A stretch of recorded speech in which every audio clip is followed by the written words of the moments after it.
dan jangan pernah merasa paling pinter gitu loh, hanya karena kamu baru tahu sedikit. Karena saya juga tidak mau disamakan dengan tikus berdasi. Pasti. Yang saya lakukan nih hal-hal nggak ada guna.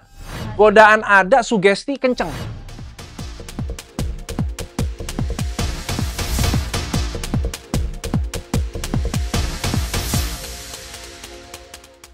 Eksklusif kali ini mau ngobrol santai, tapi santainya harus berisi, harus berbobot, harus informatif. Nah, penasaran siapa sih yang akan ngobrol dengan saya kali ini? Dia seorang aktor, iya. Musisi juga iya. Dan dia juga tertarik dengan dunia politik karena belum lama ini dia sempat maju nih buat caleg. Nah, sekarang kita ngobrol dengan Mas Didi Riyadi. Halo Mas, apa kabar? Ya, Terima baik. kasih sudah Kasih. mengizinkan kita datang ke sini ya. Ya, terima kasih juga sudah mau menyempatkan Iya. datang.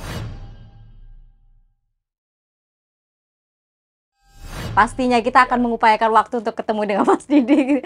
Mas Didi, benar itu kemarin sempat maju caleg dan memang ternyata Mas Didi tuh punya ketertarikan yang lebih dengan dunia politik.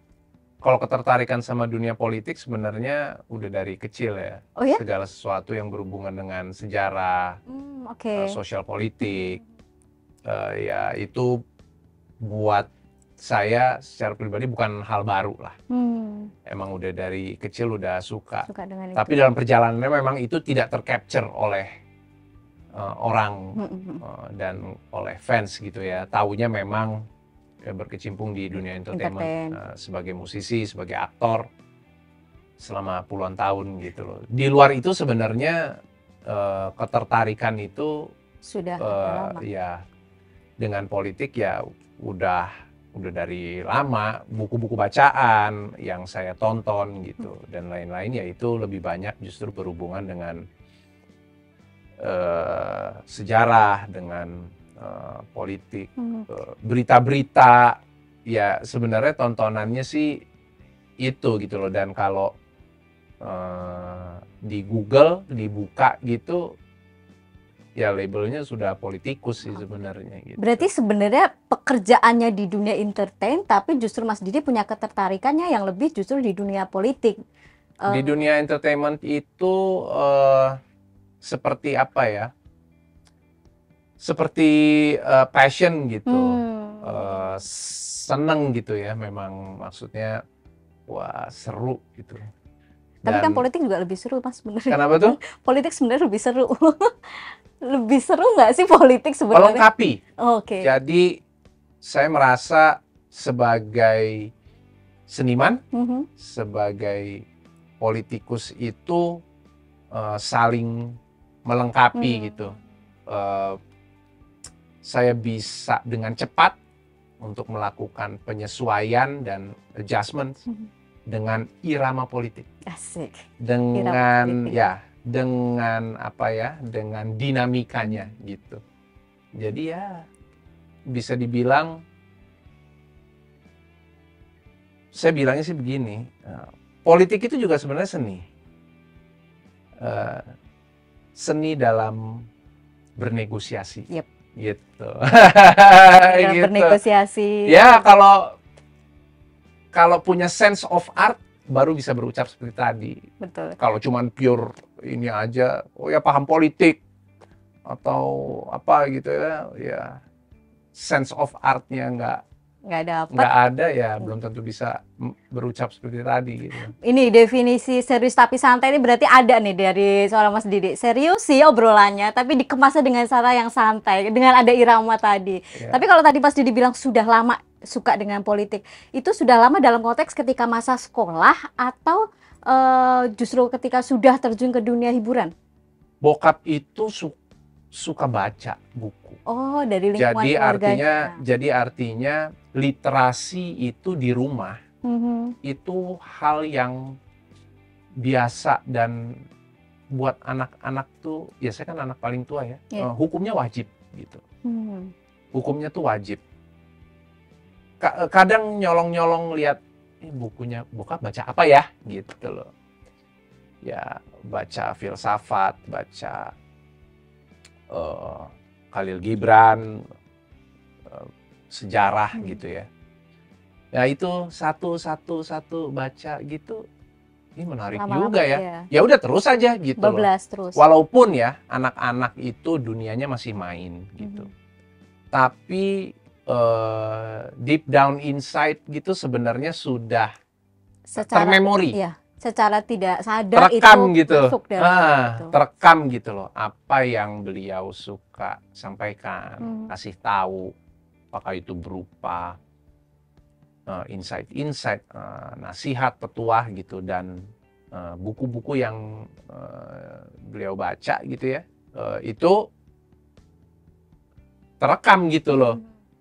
Walaupun banyak mainnya, namanya anak kecil gitu ya. Tapi hari ini kita, ya we're having this conversation gitu, itu keluar dengan sendirinya gitu loh, karena terekam tadi gitu. Ada yang memancing deh untuk kita membuka lagi memori seorang Didi di masa Kayak kecil gitu, dengan buku-bukunya gitu. Nggak lupa, masih inget, masih membekas. Oke, buku apa gitu. yang pernah Mas Didi ibaratnya colong dari ayah kemudian dibaca diem-diem?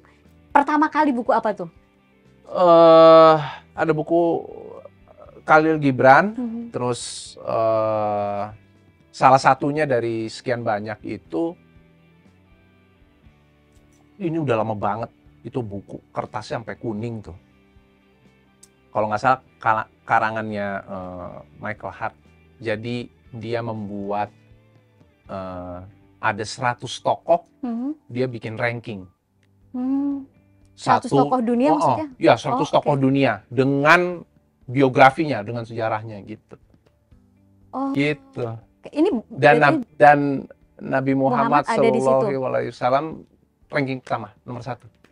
Luar biasa. Gitu. Ada di situ, ada Plato, di situ ada Socrates, ada Karl Marx.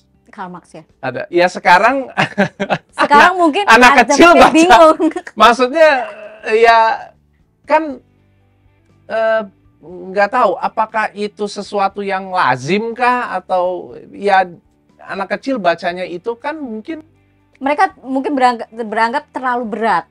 Ya, tapi ya itu sih gitu loh, baca itu 100 tokoh itu saya baca sampai dari awal sampai habis. Itu jadi ya tokoh-tokoh itu semua ada di situ. Vladimir Lenin ada di dalam situ gitu. Tapi idola Mas Didi itu Putin ya? Vladimir Putin. Ya bener kan? Ya, apa sih yang menarik dari seorang Vladimir Putin buat seorang Mas Didi? Kenapa menjadi salah satu tokoh idola?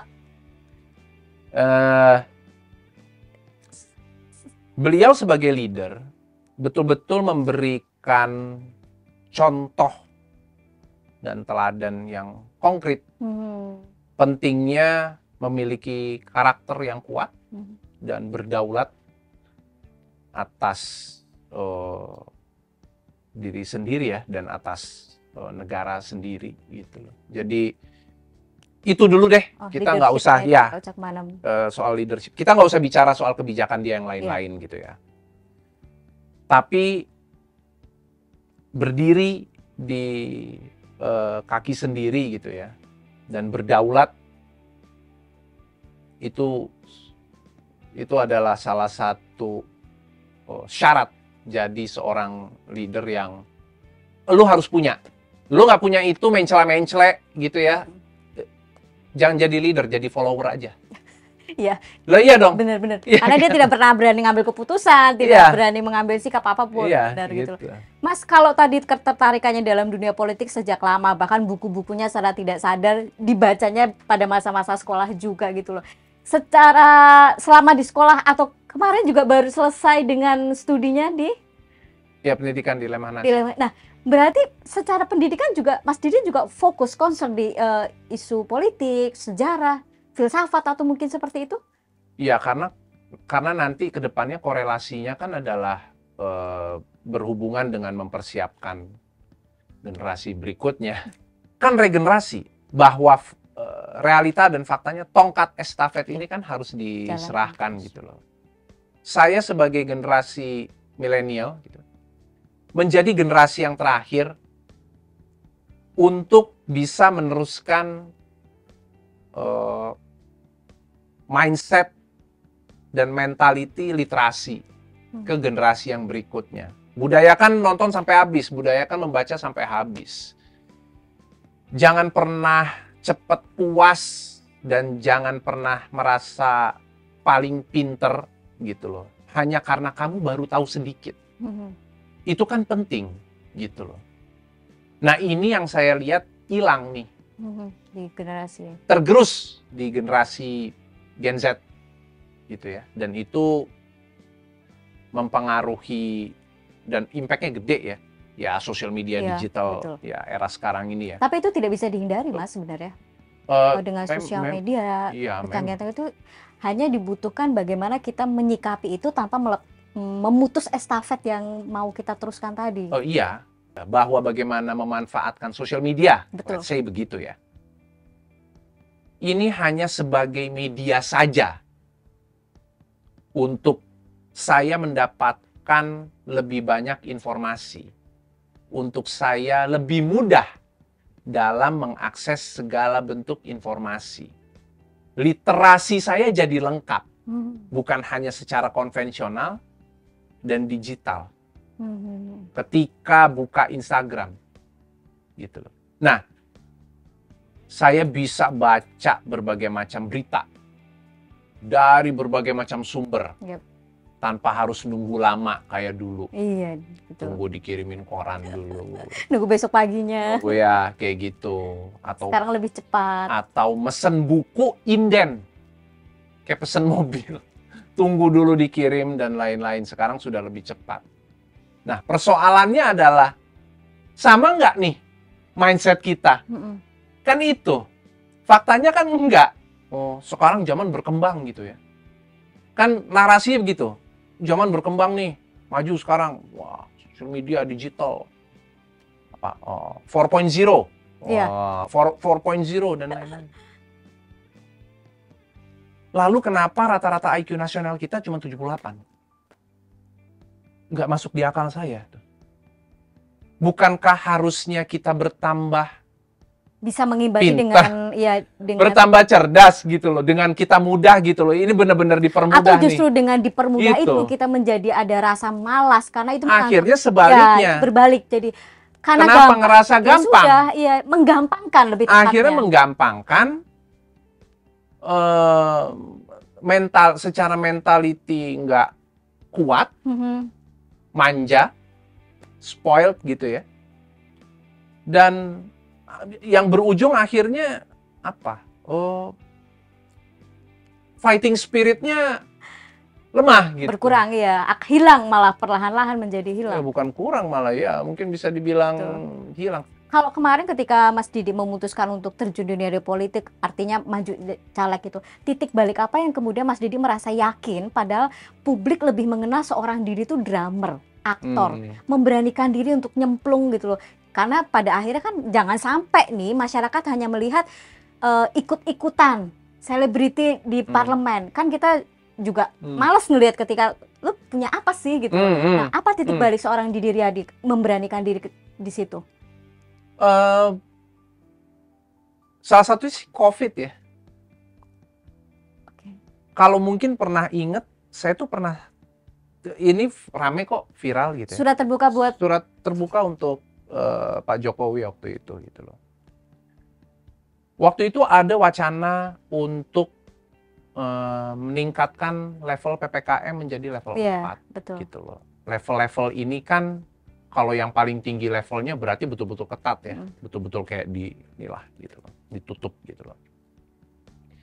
Saya menyoroti pemerintah terkesan hanya fokus sama yang terpapar aja, gitu. Oke, kenapa sih level PPKM ditingkatkan sampai jadi level 4 pada waktu itu, gitu.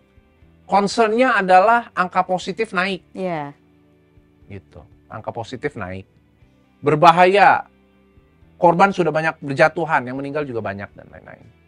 Tanpa bermaksud tidak prihatin ya, tidak berempati terhadap para korban yang berjatuhan pada saat COVID kemarin.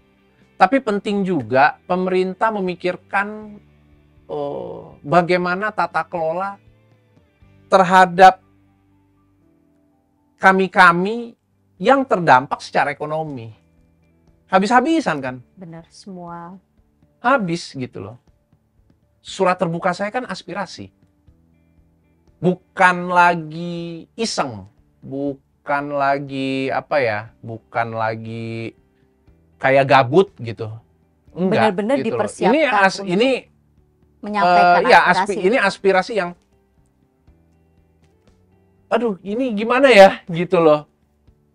Sementara pengeluaran berjalan terus, pemasukan nggak ada. Kenapa? Karena berbagai pembatasan itu menghambat income kita, gitu loh. Income masyarakat, gitu loh. Dari ya situ. tentu saya juga sebagai pekerja seni, kita semua pekerja seni gitu ya.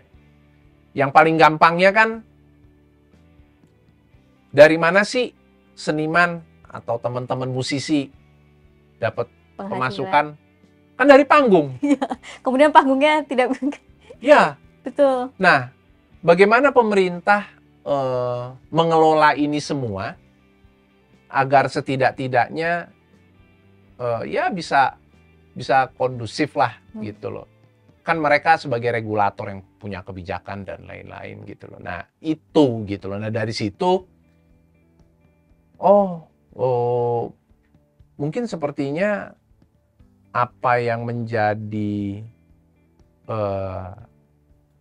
kecintaan saya terhadap dunia politik ini nggak bisa cuman sebatas kecintaan suka aja ya.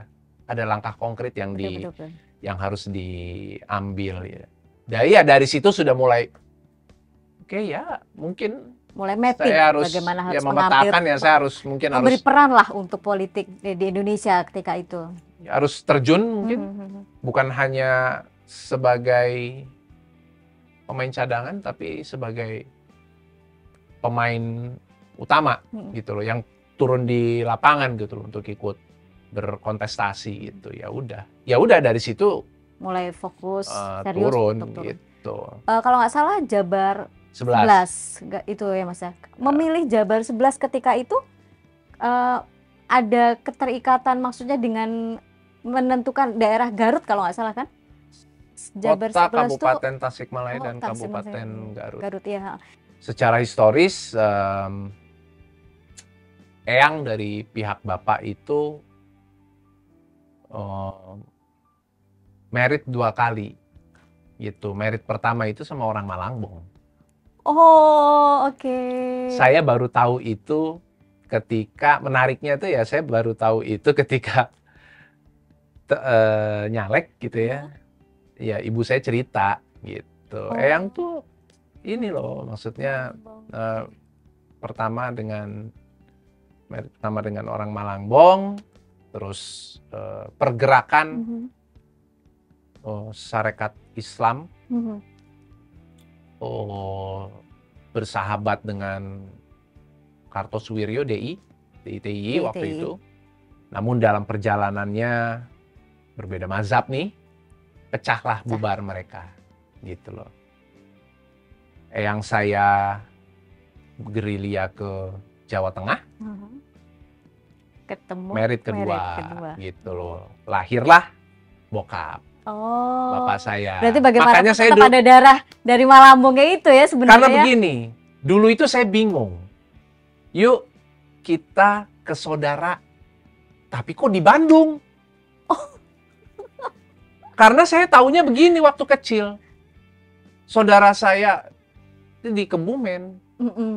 Gitu, di Kebumen. Itu yang dari bokap? Ya. Kenapa ke Bandung? Emang ada saudara saya di Bandung, bingung kan namanya anak. Tapi ya waktu itu ya udahlah. Maksudnya anak kecil kan, maksudnya cuman kayak ya udah gitu. Nah, itu terjawab setelah masuk. Oh, pantes. Saya ada kerabat dekat di Bandung, dari Jawa Barat. Gitu. Oh, pantes. Oh ya, iya udah gitu. Berarti emang jalannya dibuka dengan masuk politik, tahu silsilah dulu nih. Kalau nggak tahu nih darahnya darah mana gitu. Gitu. Dan masih berkomunikasi. Ibu saya masih sampai dengan hari ini masih berkomunikasi dengan keluarga di Jawa Barat ya gitu. Jadi artinya ya Tetap semua ada inilah benang merahnya nggak putus. iya red line-nya, dan ternyata ya dunia kecil ya. Ya. Tapi kebayang nggak sih seorang Didi Riyadi yang seperti tadi saya bilang sudah menjadi musisi terkenal, drummer, kemudian aktor. Kan katanya sempat ketika politik saya tidak akan melepaskan sebagai musisi, tidak akan itu. Sempat ada keraguan, maaf, takut kehilangan fans, takut karir di dunia entertainnya kemudian mundur karena selama ini boleh dibilang seorang Didi memang sukses dengan dunia itu. Sempat ada kekhawatiran gitu ketika memutuskan? Nah, saya ini nggak tahu apakah teman-teman yang nonton atau fans-fans yang nonton setuju atau enggak nih. Tapi saya itu punya fans karena saya ada karya dulu. Jadi perjalanan saya secara historis itu adalah kerja dulu, berkarya dulu, belajar dulu, bukan nyari fans, bukan. Fans datang setelah proses bekerja dan proses popularitas, fans, money and fame gitu ya. Betul. Popularitas ngikut. Jadi fokusnya adalah belajar. Fokusnya adalah terus meningkatkan kapasitas diri. Berkarya. Mengukir karyalah gitu loh. Baru setelah itu orang suka, orang mengagumi, adalah yang namanya fans gitu loh. Tanpa merendahkan atau tanpa mendiskreditkan arti fans atau arti penggemar buat saya gitu ya. Tentu keberadaan teman-teman fans ya Instagram sebenarnya ya sosial media ya mempertemukan kita gitu ya. Dulu kan masih surat menyurat. Ketahuan angkatannya. Surat menyurat dulu. Surat menyurat. Sekarang sudah bisa berinteraksi lebih direct ya, lebih gampang, bisa lihat. Maksudnya aktivitas. Ya rata-rata kan mereka bisa lihat idolanya lagi ngapain apa dengan segala alat yang ada gitu ya, tools yang ada gitu loh. Sampai dengan hari ini saya yang sudah termakan usia, sudah banyak yang baru-baru di luar sana, yang muda-muda atau mungkin bisa dibilang apa bahasanya, yang lebih ganteng dari saya udah banyak banget sekarang gitu, yang lebih ngetop dan lain-lain, tapi masih gitu ya, until today ada yang mengagumi saya, ada yang ngefans dan lain-lain gitu, yang mengikuti perjalanan saya udah ngefans sekian puluh tahun, saya sangat appreciate, terima kasih banyak. Tapi kehadiran mereka di dalam hidup saya adalah karena mereka juga mengapresiasi apa yang karya saya. Ini bukan tentang Didi Riyadinya, tapi apa yang Didi Riyadi lakukan gitu loh, apa yang sudah saya ukir yang sudah saya kerjakan gitu loh selama puluhan tahun gitu loh. Itu sih ya, karena gini, kalau suka ganteng apa gemes ini itu, tapi tidak ada sesuatu yang itu biasanya ya habis nanti cepat habis, cepat hilang. Habis nanti ada lagi yang lebih cakep, ada lagi yang lebih ganteng, enggak gitu loh. Dan sampai dengan hari ini pun saya tidak mau terlalu fokus dengan euforia. Gue punya fans banyak. Ya, jadi kayak orang butuh validasi gitu ya. Betul. Enggak. Saya fokusnya sekarang untuk diri saya sendiri. What's next? Mas, tapi kan kalau nggak salah, koreksi kalau salah, karir pertama di dunia hiburan itu kan sebenarnya jadi model kan? Model. Ya, bukan di musik kan ya? Iya, benar. Tapi kenapa kemudian setelah di model itu lebih fokusnya langsung membentuk band, dan kayaknya orang mungkin lebih melihat seorang Didi Riyadi, bahkan saya pun melihat Didi Riyadi itu lebih kuat sebagai seorang drummernya Elemen gitu loh. Nah, ini atau memang sudah suka musik kemudian ibaratnya kayak batu loncatan ikut modeling? Era saya masih kecil itu apa ya? Masih Mencari. saya lahir di 81. 80s, 90s itu dunia itu lagi seru-serunya. Menurut saya, dunia itu lagi seru-serunya. Mulai apa namanya? Mulai ada teknologi. Iya. Terus apa namanya? Ngalamin ya hiburan kita, apa sih hiburan kita? Nonton video yang masih pita gitu loh. Terus apa namanya? Waktu itu di dunia entertainment ya, artis-artis internasional gitu ya, itu juga lagi seru. Iya. Dulu tuh di Majalah departemen store ya. Ada fotonya Didi Riyadi dengan Itu ya sering ngadain lomba busana, fashion show untuk anak-anak kecil. Oh. Jadi ada kategorinya, anak kecil, remaja, dewasa gitu. Oh, oke. Nah, saya itu anak kecilnya. Loh, itu umur berapa? SD kali itu. Oh, gila ternyata SD udah jadi model. SD.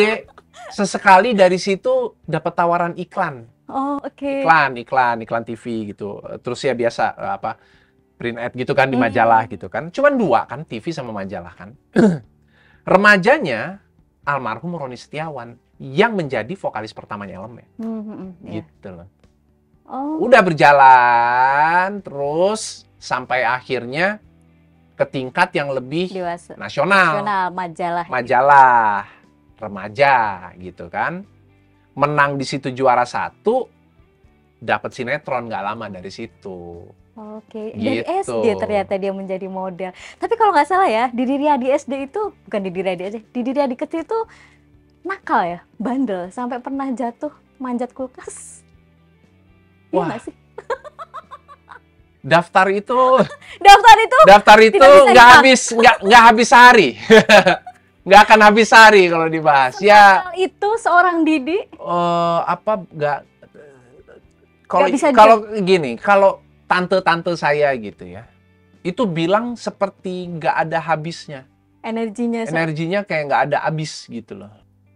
Gitu. Jadi ya adanya seperti itu gitu.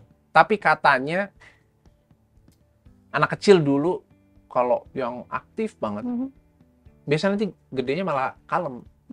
Sekarang kalem nggak? Katanya gitu. Katanya sih gitu. Coba boleh komennya sekarang di Didi Riyadi yang kalian lihat ini kalem atau enggak gitu, karena kecilnya nakal sampai jatuh. Ketiban kulkas. Manjat aja bukan naik, kulkasnya begini ngek gitu. Macam-macam makanya banyak. Saya ngambil teh panas di lemari gitu. Saya manjat lemarinya, ambil teh. Ya anak kecil ya, tumpah sebadan. Oke. Tapi gedenya kalem katanya. Ya artinya gitu loh. Nah, berhubungan dengan perjalanan musik itu ya tercetusnya karena almarhum Roni waktu itu pengen nyanyi. Bikin solo. Oh, awalnya solo. Terus ada ide lah. Waktu itu manajernya Elemen juga, dan manajer saya waktu itu Johan Diaya, ngapain bikin solo? Waktu itu ada siapa? Oh, almarhum Glenn. Salah satunya gitu ya. Ada si ini, ada si itu. Pada bikin solo. Coba deh, lo bikin band. Bikin band gitu maksudnya. Belum ada loh model-model bikin band. Pemainnya belum ada. Waktu itu seperti boy band, grup vokal gitu. Nyanyi, dance. Itu ada banyak beberapa. Grup band belum ada, bikin. Di situ jadi Elemen. Dan itu di momen itu jadi Elemen gitu. Dan ya, Elemen boleh dibilang personilnya nggak terlalu sering banyak ganti ya, bahkan nggak lah dengan ya tentu jatuh bangun ada ya perjalanan betul. Elemen. Kita udah 25 tahun. Kita bukan ganti ya, tapi di masa elemen vakum terus sempat pecah, additional. Udah dalam perjalanannya dengan segala dinamikanya nih, bongkar pasang gitu ya. Sampai terakhir ya kalau sekarang kita balik lagi kayak dulu. Iya. 7 orang seperti dulu lagi gitu. Dan Mas Ferdi itu kalau nggak salah pernah menyebutkan bahwa ini nih Didi Riyadi, temen lama gue yang selalu ada sama gue susah senang gitu loh. Sedekat itu membangun kedekatan dengan Mas Ferdi itu juga berawal dari elemennya kah? Atau sebelumnya mungkin sudah kenal? Ferdi itu jadi gini, Ferdi itu masuk di album Elemen yang kedua, Ku Persembahkan Nirwana. Di audisi, dan ada Judika salah satu yang kita audisi. Oh oke. Judika tahun berapa Judika? itu Mas? Wih udah lama banget. Itu udah lama banget, awal 2000-an kali. Iya itu. Awal 2000-an itu. Ferdi itu adalah vokalis terakhir yang kita audisi. Dan akhirnya kita, oke, Ferdi aja nih. Sepertinya dia yang bisa fit in sama Elemen, cocok gitu, match gitu ya. Sama Elemen gitu. Kenal lah Ferdi di situ. Jadi dari mulai itu bisa dihitung. Ya 25 tahun ya. 25 tahunan menjadi gitu. partner sekaligus ya, teman.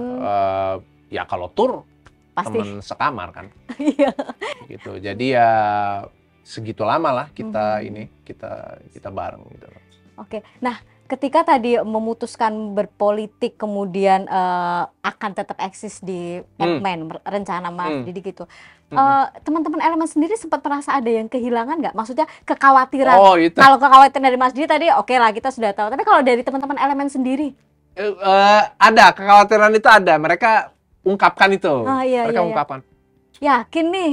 Di, ntar kalau lo sibuk gitu, Yakin bisa manggung? Berarti Elemen nggak manggung lagi Nah, dong itu ini. dia. Gitu katanya. Saya bilang begini, salah kalau mindsetnya kayak begitu.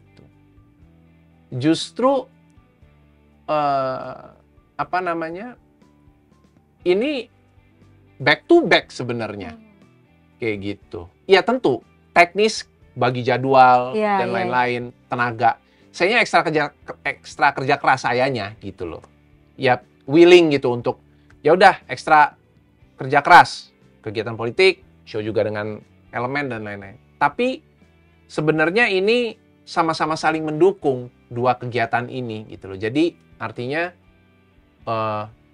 hampir tidak mungkin saya meninggalkan Elemen atau wah sibuk politik terus gue nggak manggung lagi. Gue itu malah nggak banget. Maksudnya di pikiran saya malah nggak terbersit itu, nggak ada gitu loh. Kita tetap jalan. Musik tetap menjadi bagian dari seorang Mas Didi berarti ya, apapun itu. Ini berlaku untuk semua musisi di seluruh dunia.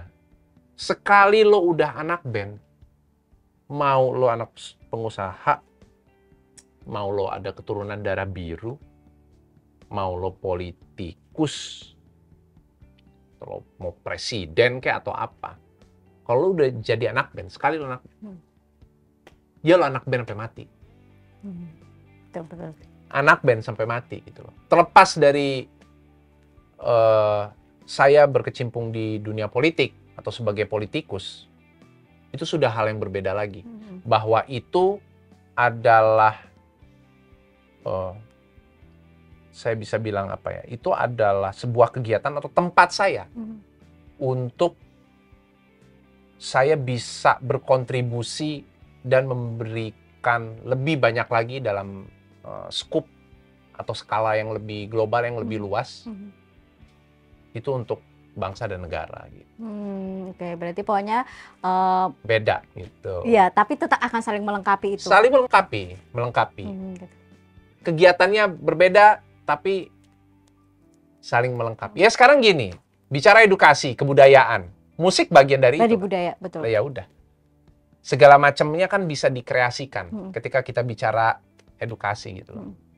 Ingat, saya juga seorang edukator, jadi saya juga nggak suka kalau dibilang pure politikus. Karena Berproses menjadi politikus malah mungkin. Karena saya juga tidak mau disamakan dengan tikus berdasi. Ya. Gitu. Mas, terakhir nih, aku tuh sempat baca juga, Mas, seorang Didi Riyadi tuh juga pernah titik balik dalam kehidupannya, mencoba menjadi hijrah lebih baik, menyingkirkan semua hal-hal kayak tidak lagi minum minuman keras, mengurangi segala kegiatan yang dianggap tidak berguna. Apa yang membuat titik balik seorang Didi Riyadi dengan memilih hal tadi? Waktu itu sebenarnya dalam perjalanannya itu saya merasa sudah banyak yang berkurang gitu loh dari diri saya gitu ya. Secara intensitas gitu. Sampai akhirnya di titik bokap meninggal.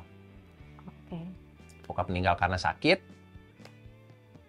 Di titik itu saya merasa sebagai anak tertua, ini bukan tentang hanya sedih kehilangannya, tapi saya juga ngerasa kayak dititipin gitu loh. Dititipin ibu dan adik-adik ya. tentunya. Ya karena saya anak paling tua kan gitu loh. Dan saya pikir di situ ini hal yang saya lakukan nih hal-hal nggak ada guna. Lebih banyak mudaratnya daripada manfaatnya gitu. Kalau memang secara intensitas berangsur mulai kurang, kenapa nggak berhenti total aja sekalian? Gitu pikirnya. Dan ketika niat itu kuat waktu itu, langsung nggak tunggu nggak tunggu tarsok gitu atau apa gitu, atau pikir panjang dan lain-lain. Udah. Ya saya sudahi. Ya, saya tidak pungkiri dan saya jujur bahwa saya juga dulu itu sering mengkonsumsi alkohol ya. Itu bukan itu bukan cuman sekedar kayak minum sekali dua kali atau acara-acara tertentu, enggak. Gitu loh. Saya memang rutin gitu. Saya suka. Gitu. Nah, sampai di satu titik ya udah. Ketika saya memutuskan untuk selesai dengan itu, itu betul-betul saya buang semua. Betul-betul ada masuk YouTube kok itu kalau nggak salah. Tidak ada dalam prosesnya setelah ngebuang itu tergoda kembali untuk itu. Nggak mungkin, sugesti itu ada. Ya, itu tidak bisa. Godaan itu kuat. Ini jadi nggak ada ya. Dalam ini jadi insight menarik juga mungkin buat yang nonton gitu ya. Tidak ada namanya dalam proses hijrah itu langsung totally berubah. Seperti semudah membalikan telapak tangan, enggak. Godaan pasti datang lagi. Godaan ada, sugesti kenceng. Ini saya kasih tahu, saya ceritain. Sugesti itu kenceng. Jadi saya itu bukan perjalanan yang mudah. Masa-masa kritis, saya bisa bilang begitu, masa-masa kritis untuk saya fight untuk enggak. Gitu. Enggak, udah cukup. Selesai sampai ya alhamdulillah. Ketika masa kritis itu lewat, PR-nya adalah bertahan lah dengan. Ya kalau sekarang nggak ngaruh.